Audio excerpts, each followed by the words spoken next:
하나님은 당신의 백성들에게 말씀하시는 방편이 여러 가지지만 가장 기본이 뭡니까? 성경을 통해서 오늘 우리에게 말씀하고 계신다라고 그랬어요. 성경을 통하여, 환경을 통하여, 기도를 통하여, 교회를 통하여 다양한 모습으로 하나님 우리에게 말씀해 주고 계시는데요. 자, 하나님은 목적을 가지고 말씀하신다. 그냥 재미로 얘기했어. 이처럼 우리가 그렇게 얘기할 수 있지만 하나님은 그러하지 아니하신다. 하나님이 말씀하실 때는 분명한 목적이 있으시다라는 얘기입니다. 그래서 아브라함에게 하나님 말씀하셨을 때는 그 하나님이 그 말씀하신 목적이 하나님의 나라라는 건데요. 여러분, 나라의 구성 요건, 우리가 보통 얘기할 때 나라는 뭘로 이루어져? 첫째, 국민이 있어야 돼. 국민. 두 번째는 뭐가 있어야 돼요? 주권이 있어야 된다. 세 번째는 영토가 있어야 되겠죠. 이처럼 나라의 구성 요소가 이 세 가지, 국민과 영토와 주권이 있어야 됩니다. 그래서 하나님께서는 하나님의 나라를 이루심에서 마찬가지, 하나님의 나라에도 하나님의 백성이 있어야 되겠고, 하나님의 통치, 주권이 있어야 되겠고, 하나님의 영토. 물론 하나님께서는 이 영토라는 개념이 우리 지난 주일에도 보았듯이 눈에 보이는 물리적인 영토도 물리적인 영토지만 우리가 하나님 나라를 말할 때는 그 하나님의 통치를 받아들이는 사람의 심령을 영토로 보는 경향이 더 크죠. 따라서 하나님 나라가 네 안에 이루어졌느냐 이루어지지 않았냐, 하나님 나라가 대한민국에 이루어졌냐 안 이루어졌냐, 이렇게 말하기보다는 대한민국 백성들 가운데, 예수 믿는 성도들 가운데 하나님의 나라는 이루어지는 거죠. 그래서 영토라는 것은 물리적인 개념보다는 영적인 개념으로 우리가 하나님의 통치를 받고 있는 내 심령이 하나님의 통치를 받고 있다면 이미 내 안에는 하나님의 영토가 이루어져 있겠고, 내가 바로 또 그 말씀을 믿고 나가는 국민이 되겠고, 그리고는 어때요? 하나님의 통치권, 하나님의 통치를 내가 받아들이고 있느냐 그렇지 않느냐에 따라서 내가 하나님 나라를 이루고 있나 이루지 못하고 있나 라는 것을 알 수가 있죠. 이처럼 하나님은 아브라함을 불러서 하나님의 나라를 이루기 위해서 7번의 언약을 갱신해 가면서 계속적으로 말씀하시죠. 근데 그 하나님 나라를 이루어가는 과정 속에 세월이 굉장히 길게 이루어지죠.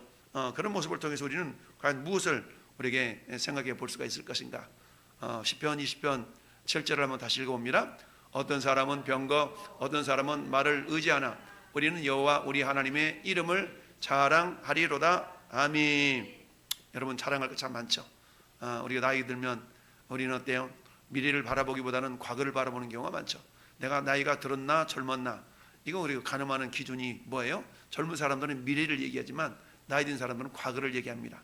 그래서 보통 우리 남자들은 군대 갔다 온 이야기, 군대 갔다 온 얘기하면 어때요? 밤새죠. 군대 이야기로. 이런 것처럼 내가 젊다라는 얘기는 미래를 계속 설계할 수 있고 미래를 내다볼 수 있다는 것은 내가 젊다는 얘기입니다. 이 젊고 늙음의 기준은 우리가 생물학적인 그런 나이라기보다는 내 마음의 나이일 수가 있습니다. 그래서 내 나이가 85세로 돼. 아직도 그때나 지금이나 1번이라고 외쳤던 갈렙의 믿음. 이건 뭡니까? 갈렙은 그때나 지금이나 어때요? 청년이 청년. 그런 것처럼 전 여러분들도 물리적인 생물학적인 그런 나이에 걸맞게 내 나이가 지금 이래가지고 이 나이에 내가 뭘 한다 그래. 그러지 마시고 여러분 갈렙의 고백처럼 내 나이가 어떤 날지라도 항상 믿음으로 젊어지면 됩니다. 할렐루야. 그래서 어떤 사람은 병거, 어떤 사람은 말을 의지하지만 우리는 여호와 우리 하나님의 이름을 자랑한다. 그 밑에 있는 두 줄을 같이 읽어봅시다. 하나님은 주어진 임무를 수행할 수 있도록 거기에 맞는 성품을 키워주십니다. 아멘. 우리는 보통 믿음의 그릇 이런 말을 합니다. 그런 말을 하는데 우리의 믿음도 정체되어 있으면 안 되죠. 믿음도 자라가야 됩니다. 여러분, 아무리 여인이 나이가 들어도 결혼해서 애를 낳아보지 않으면 우리가 엄마라고 말할 수 없잖아요. 애를 낳아야만이 나이가 젊어도 엄마가 될 수가 있는 거 아니겠습니까? 그래서 정말 20살 먹은 여자가 애를 낳아가지고 양쪽에다 끌고 막 이렇게 다니고 이런 어떤 모습을 보면서 애 엄마라고 표현하죠. 근데 40살 먹었어도 결혼하지 않고 혼자 살아가려면 그 사람을 애 엄마라고 말하지 않잖아요. 그런 것처럼 아기를 키워본 사람과 키워보지 못한 사람은 전혀 인생을 논할 때 전혀 다를 수가 있다. 하나님은 주어진 임무를 수행할 수 있도록 거기에 맞는 성품을 키워주신다라는 얘기죠. 성품을 키워주세요.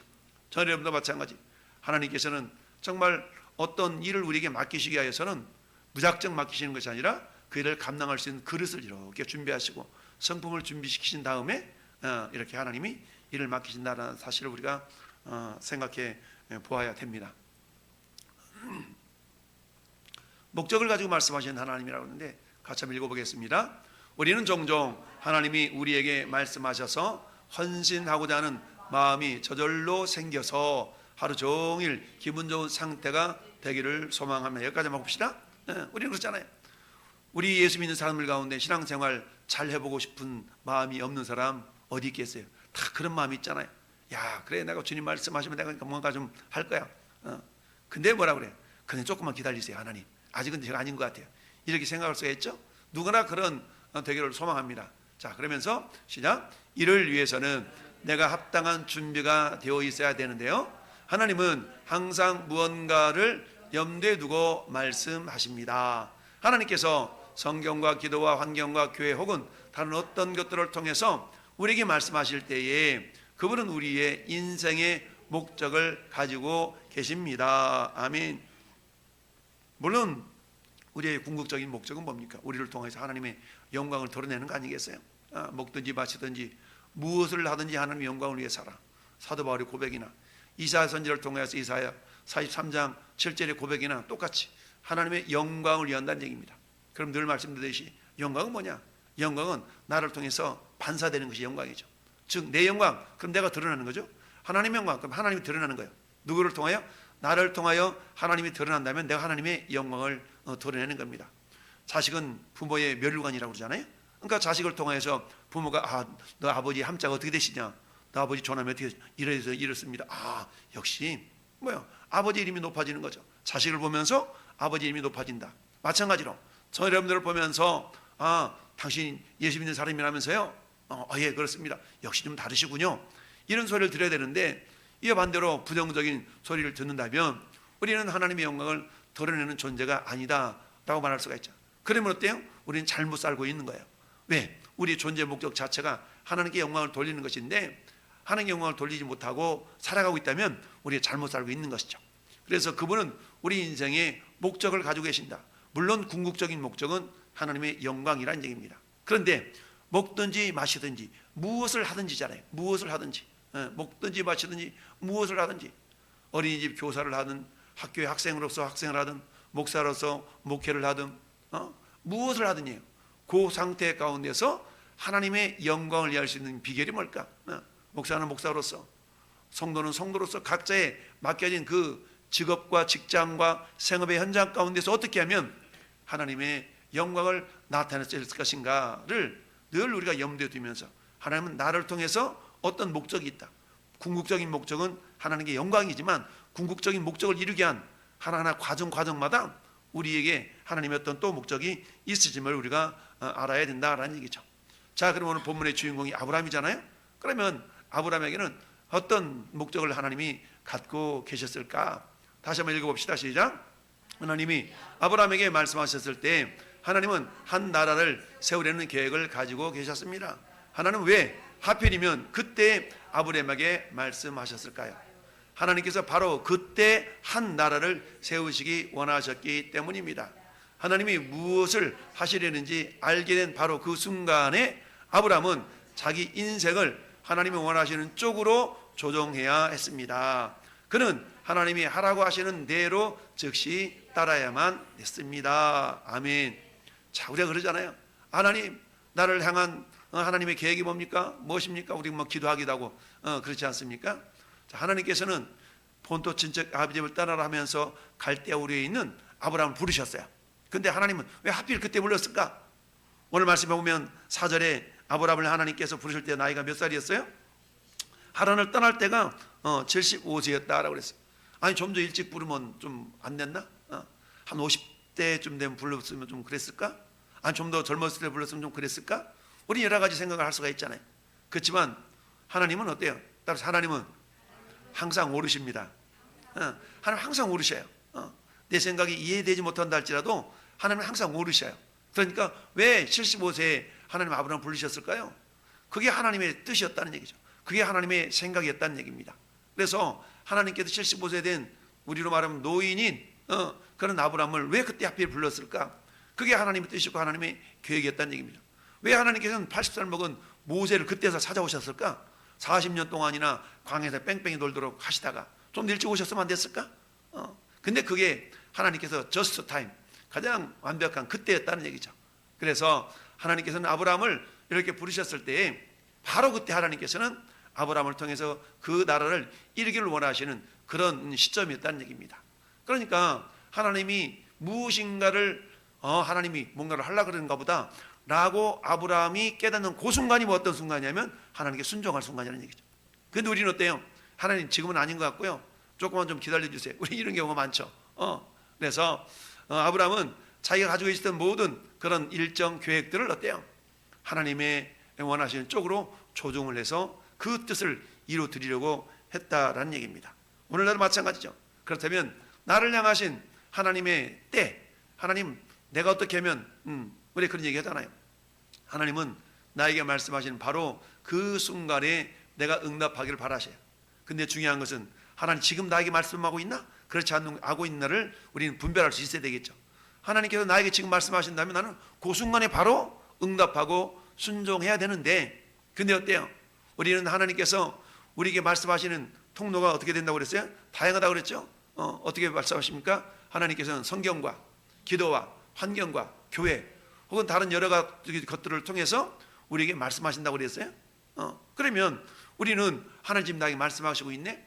우리 여러분 각 목장들마다 이번에 성경 통독을 한번 해봅시다라고 뭐 다양한 모습으로 성경도 읽고 계시는데 늘 말씀드리잖아요. 동일한 성경이지만 동일한 말씀인데 어느 날 따라서 그 말씀이 내 마음에 팍 감동으로 다가올 때가 있다는 거죠. 우리는 그 말씀을 보통 레마라고 얘기하잖아요. 그래서 로고스의 말씀이 나에게 레마로 다가올 때 그때는 우리 겸손하게 주님이 나에게 말씀하고 있다라고 우리가 받아들여도 그게 틀리지가 않다는 얘기입니다. 기도도 역시 마찬가지 아니겠습니까?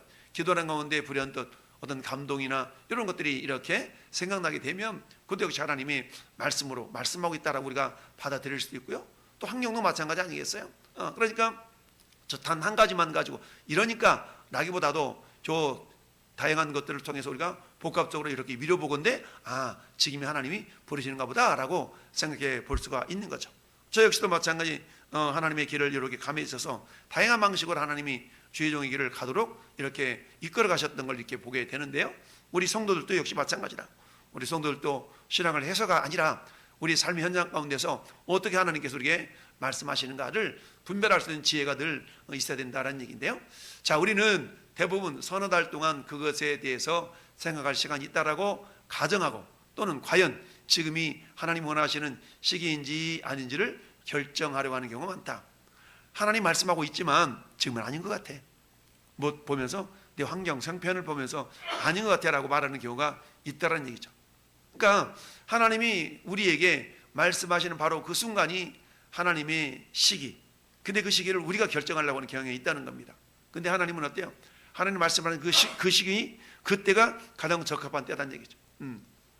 하나님께서 사도 바울을 내버려 두시다가 왜 다메섹으로 가는 그 길목에서 예수님이 사도 바울을 부르셨을까요? 그때가 가장 적합한 때였다는 얘기입니다. 왜 75세 된 노인을 다시금 하나님 땅에서 불러서 가나안 땅으로 이끌어 가셨을까? 그때가 가장 가장 적합한 때였다라는 얘기죠. 그게 우리 사람의 생각과는 다르다 할지라도 말씀드렸던 것처럼 하나님은 항상 고르시기 때문에 그 하나님의 생각을 우리는 받아들일 수가 있어야 됩니다. 그렇다면 하나님이 아브라함에게 이삭을 주시겠다고 약속하셨어요? 그리고 약속하신 다음에 얼마 후에 이삭이 태어났는가 우리는 알 수 있습니다. 여러분 오늘 말씀 보니까 지금 75세 부부였던 이들에게는 자식이 없었잖아요. 그런데 자식이 없는 이들에게 뭐라고 말씀합니까? 내게 복을 주어 내 이름을 장대하게 하고 너는 복이 될지라. 그러면서 너는 모두 큰 민족을 이루겠다. 내가 너를 큰 민족을 이루겠다. 이건 뭐예요? 자식이 아주 많아지겠다는 거 아니겠습니까? 근데 지금 상태는 자식 하나도 없어.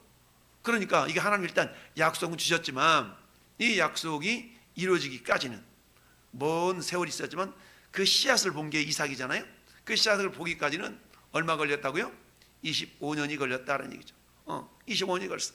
그러니까 아브라함이 이삭을 낳을 때가 자 4절에 이에 아브라함이 여호와의 말씀을 따라갔고 롯도 그와 함께 갔으며 아브라함이 하란을 떠날 때 나이가 몇 살? 75세. 70에 떠났어요. 그런 어때요? 하나님 그때 약속을 주셨죠. 너를 큰 민족을 이루겠다. 그러면 자식이 있어야 되잖아요. 근데 자식이 없었어? 그 자식이 언제 태어났다고요? 창세기 21장 5절 보니까 아브라함이 그 아들 이삭이 그에게 태어날 때에 몇 세? 100세였더라. 그러니까 몇 년이 걸렸다는 얘기예요? 25년이 걸렸다는 얘기입니다. 하나님은 이렇게 25년씩이나 걸려가지고 10년이면 강산으로 변환되는데 강산이 2번 반씩이나 변할 때까지 하나님 왜 안 주시고 저 때 주셨을까? 우리 생각할 수가 있잖아요. 왜 하나님 25년을 기다리셨을까요? 이삭에게 어울리는 아버지를 만드는데 25년이 걸렸다는 얘기입니다. 왜냐? 자, 우리 3번 같이 읽어봅시다. 시작. 하나님은 아브라함보다는 한 나라에 더 관심이 있으셨습니다. 그 아버지의 품성이 후대의 성향을 좌우합니다. 하나님은 아브라함을 좋은 품성을 가진 사람으로 만드시려고 많은 시간을 투자하신 것입니다. 아브라함은 곧 하나님께로 자신의 인생을 조정해야 했습니다. 그렇죠. 왜 25년이 필요했냐는 얘기죠. 왜 25년씩이나? 그것은 한마디로 말하면 하나님의 계획, 하나님의 뜻은 하나님 나라를 이루는 거였는데 그 나라를 이루심에 있어서 아브라함이 그 자손을 만들어 갈 때에 있어서 가장 합당한 성품, 품성의 사람으로 빚어가는 기간이 25년이 걸렸다는 얘기죠. 25년이 걸렸어요. 물론 이것은 사람마다 다르겠죠. 이 사람은 2년, 이 사람은 전년, 이렇게 해마다 좀 다를 수가 있는데 어쨌든 아브라함에게는 이 아들 이삭을 그야말로 이삭에게 그 품성을 이렇게 연결시켜주고 이어가도록 하시기까지 25년이 걸렸다라는 얘기입니다. 그런데요, 25년으로 끝나는 것이 아니라 그 후에도 지속적으로 아버지 아브라함을 통해서 아들 이삭에게 뭐예요? 그 성품이 계속적으로 이렇게 훈련이 되어지고 이어져 갈 수 있도록 하나님 계속 영향력을 끼치도록 하셨던 거 아니겠어요? 그러면서 그 정점이 뭐라고 그랬습니까? 창세기 22장에 모리아산에서 제물로 드리는 그 사건이죠. 그때 어때요? 아버지 성품을 본받았던 이삭은 아버지에게 한거하지 아니하고 겸손하게 순종의 모습을 보였잖아요. 그때 하나님께서는 아브라함 아브라함이면서 아브라함의 든 칼을 이렇게 제지시켰던 걸 우리가 보게 됩니다. 그때 하나님께서는 아브라함을 향해서 뭐라 말씀하셨다고요? 이제야 네가 나를 경외하는 줄 알았다. 그럼 그 전까지는 경외 안 했나? 아니죠. 하나님이 기대하는 수준으로 빚어가시는 그 완성이 그 시점이었다는 얘기죠. 이처럼 하나님은 오늘 이 시대도 저와 여러분들을 하나님은 쓰시기를 원하시는데 가장 기본적인 건 뭡니까? 내가 그 하나님이 쓰시고자 하는 인도하심에 내가 반응을 보이느냐 보이지 않느냐가 중요하다는 얘기입니다. 하나님은 오늘도 저와 여러분이 하나님의 부르심에 반응하기를 보이신 겁니다. 너무 어려워요, 힘들어요, 왜 그렇게 하셔야 되는데요? 우리는 여러 가지 모양으로 이유를 달잖아요. 그건 왜 그래요? 평상시대로 하시지 왜 그러세요? 이렇게 생각할 수가 있지만 하나님이 이렇게 하기를 원하신다면 내가 하나님의 그 뜻에 내 일정과 내 상황과 내 모든 것을 맞춰 드려야 된다라는 얘기죠. 그래야만 하나님이 하시고자 하는 일들을 나를 통해 이루어 가신다는 얘기고, 그러네요. 그 뜻을 이루시기까지 하나님 계속적으로 우리를 뭐 하는 거예요? 연단해 가는 겁니다. 어떨 때까지? 그 성품이 하나님이 쓰시기에 합당한 성품이 될 때까지 연단해 가는 겁니다. 그러니까 어떤 사람은 어때요? 그 하나님의 인도하심에 겸손하게 팔 순종해 버리면은 그 연단의 기간이 짧을 수 있는데, 어떤 사람은 모세는 40년 걸린 거 아니겠어요? 모세는 40년의 세월이 걸렸어요. 아브라함은 25년이 걸렸던 거예요. 이처럼 사람마다 다르다는 얘기입니다. 그렇다면 우리는 그 시간이 길었으면 좋겠어요? 짧았으면 좋겠어요? 누구나가 긴 것보다 짧은 게 좋죠. 그러려면 어떻게? 우리가 눈치, 코치에다가 영치, 영적인 재치가 있어야 된다라는 얘기예요. 자, 하나님은 주어진 임무에 맞는 성품을 우리에게 키워가셔요. 같이 한번 읽어봅시다. 하나님은 아브라함을 부르셨을 때 이렇게 말씀하셨죠. 내 이름을 뭐하겠다? 창대하게 하리니. 하나님처럼 네 이름을 창대하게 하셨다라는 그 의미 속에는 이런 의미가 또 비하인드 내용이 있다는 얘기죠. 내가 너에게 줄 임무를 수행할 수 있도록 거기에 맞는 성품을 내가 키워주겠다. 키워주겠다. 이름을 창대하게. 근데 창대할 만한 그런 그릇이 안 되면 안 되잖아요. 창대할 만한 그릇이 되어야만이 그걸 감당할 수 있기 때문에 하나님은 저 말씀 속에는 내가 너에게 줄 임무를 수행할 수 있도록 거기에 맞는 성품을 키워주겠다라는 그런 의미가 담겨져 있다는 얘기입니다.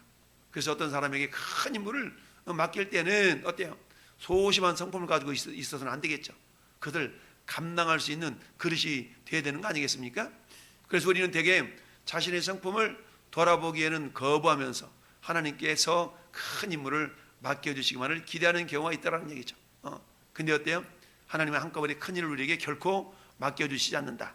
하나님 우리에게 작은 것부터 우리에게 주신다는 걸 알 수가 있습니다. 여러분, 우리가 잘 아는 것처럼 달란트 비유 있어서 어때요? 여러분, 1달란트, 2달란트, 5달란트를 주님 맡겨주시고 뭐라고 말씀합니까? 그것도 작은 일이다라고 말씀해요. 작은 일, 큰 일이 아니에요. 작은 일이라는 거죠. 그러니까 하나님은 우리에게 작은 일을 어떻게 충성스럽게 행하는가를 보신다는 얘기죠.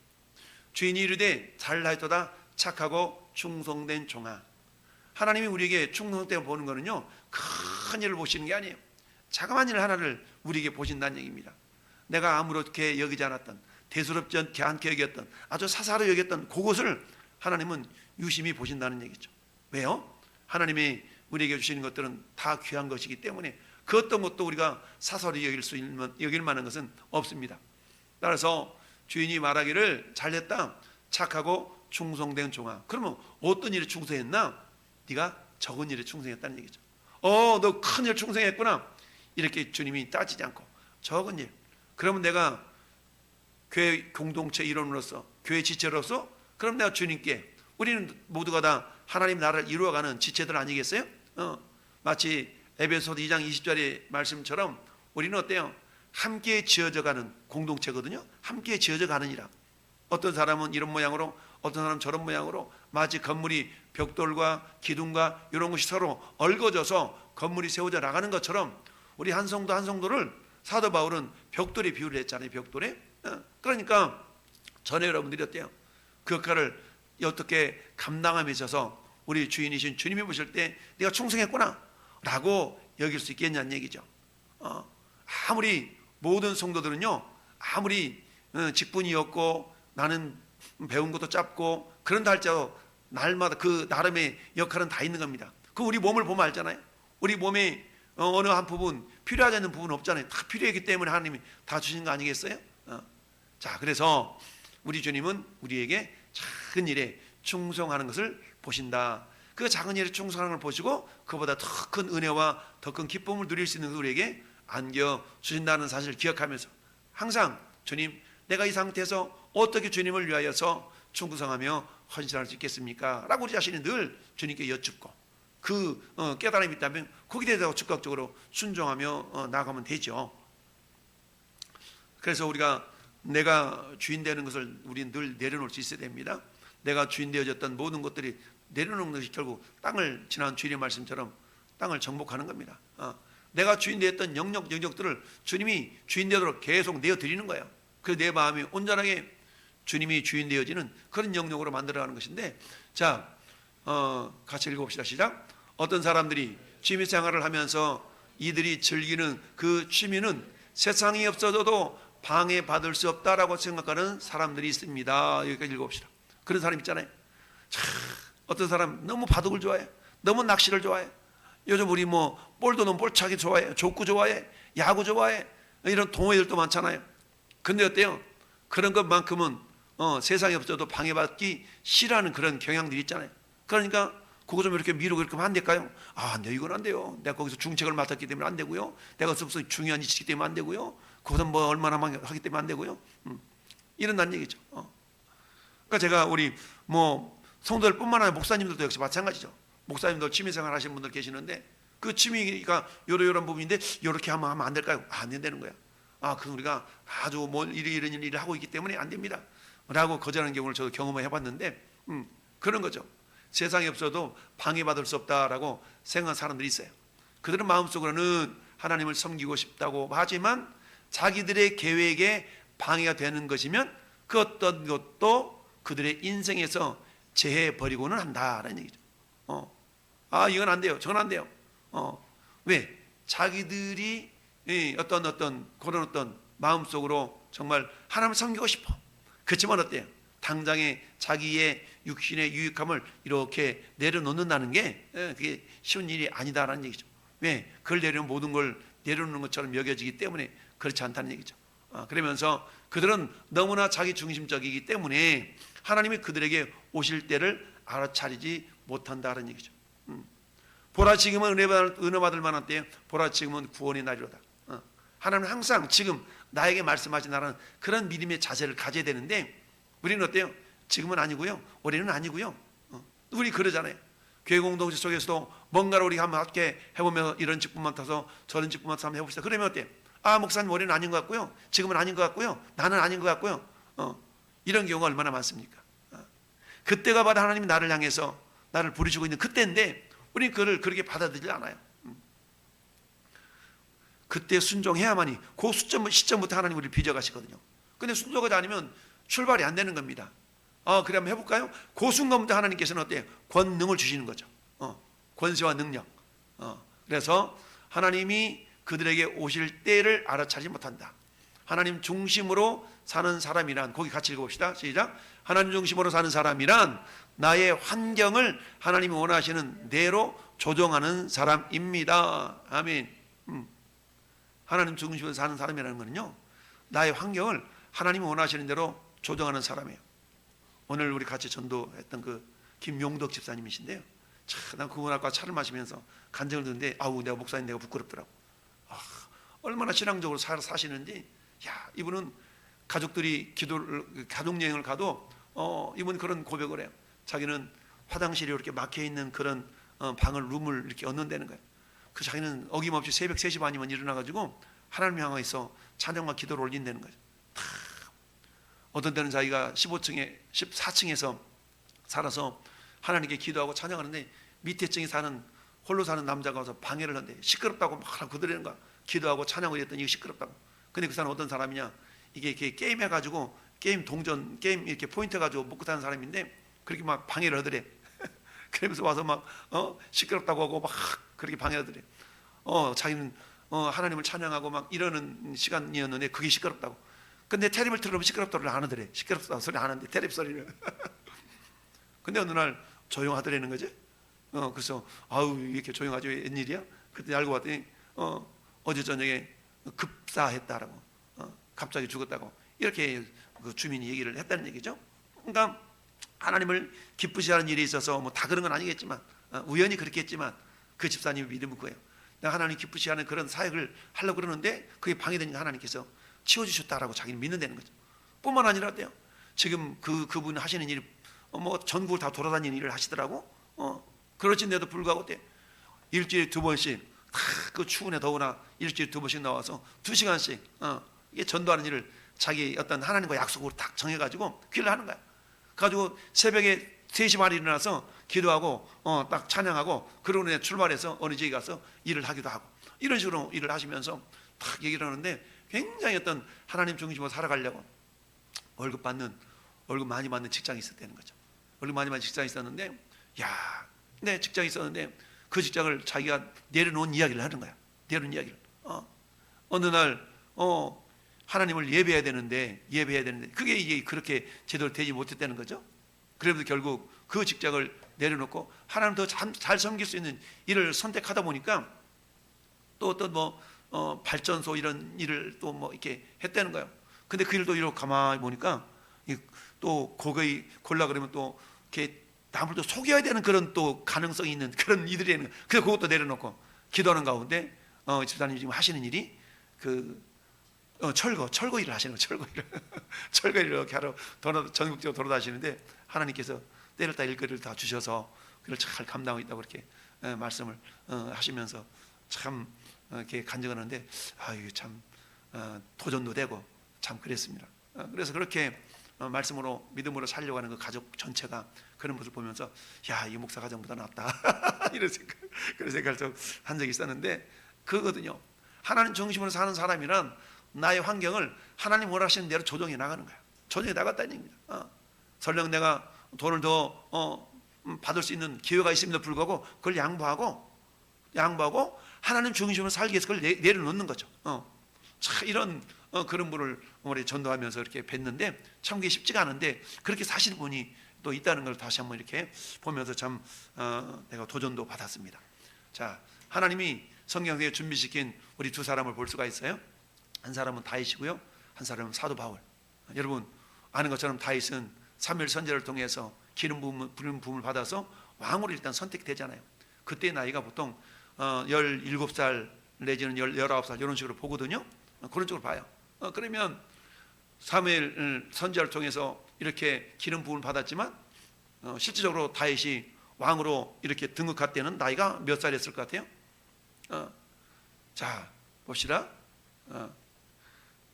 자, 사무엘 16장 12절 밑에 것만 읽어봅시다. 이에 사람을 보내어 그를 데려오매 그의 빛이 붉고 눈이 빼어나고 얼굴이 아름답더라. 여호와께서 이르시되 이가 그니 일어나 기름을 부으라 하는지라. 그래서 사무엘 선지자가 소년 다윗에게 막둥이였잖아요. 8번째 아들 기름을 부었어요. 그럼 어때요? 결국 하나님이 왕으로 선택했다는 얘기거든요. 그런데 실질적으로 왕위에 오를 때는 어디였냐? 헤브론에서 다윗이 나이가 몇 살 때? 30세에 왕이 올라서 40년 동안을 통치를 하게 되었죠. 그러니까 이미 17살 정도 소년의 나이에 기름 부음을 받았지만 실질적으로 왕이 됐을 때의 나이는 30세였다는 얘기입니다. 그러니까 12, 13년 동안은 어떤 12, 13년 동안 뭐 했어요? 연단의 시간이었다는 얘기죠. 12년, 15년 동안 정도는 결국 연단의 기간이었고 그를 하나님의 왕으로 합당한 그런 믿음의 그릇을 이렇게 빚어가는 기간이었다는 얘기죠.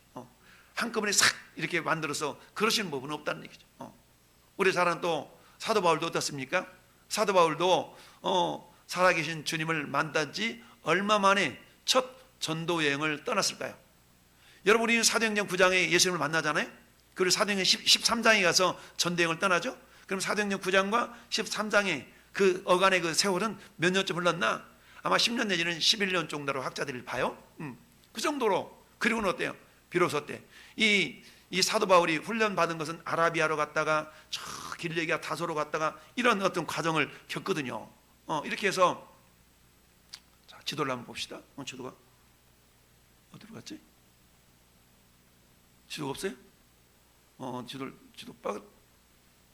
지도 빼먹었나 보다. 왜 안 올렸나 보다. 그렇습니다. 그래서 이 사도 바울은 결국 주님을 다메섹 도상에서 주님을 만나는 그런 놀라운 경험을 했음에도 불구하고 이 사도 바울을 그야말로 이제 세계적인 전도자로 이렇게 파송하기까지는 10여 년의 세월이 흘렀어요. 아라비아와 다소와 예루살렘 요 세 지역을 가면서 결국은 안디옥에서 파송을 받아 나가잖아요. 그 과정 속에서 결국 사도 바울도 하나님 쓰시기 합당한 믿음의 그릇이 되기까지는 10년 전의 세월이 흘렀다는 겁니다. 이처럼 하나님께서는 당신의 뜻을 이루시기 위해서는 어때요? 일단은 부르신 다음부터 계속적으로 뭐 하시는 거예요? 거기 합당한 성품과 믿음의 그릇으로 이렇게 빚어가신다는 사실입니다. 그렇다면 오늘날 저와 여러분들 이미 하나님께 부름받은 존재들이에요. 그럼 뭐하고 있는 거예요? 지금 우리를 준비시키고 있다는 얘기죠. 그러니까 하나님은 어떤 모양 우리를 준비시키셔요? 아까 말씀드린 것처럼 교회 공동체를 통해서 하나님 준비시키시거든요. 교회 공동체를 중심으로 말씀을 주시고 내 삶의 현장 가운데서 하나님 내가 거기에 걸맞는 성품의 소유자가 되도록 우리를 계속 다듬어 가십니다. 그렇기 때문에 우리에게 주어진 어떤 상황, 어떤 말씀을 할지라도 우리는 어때요?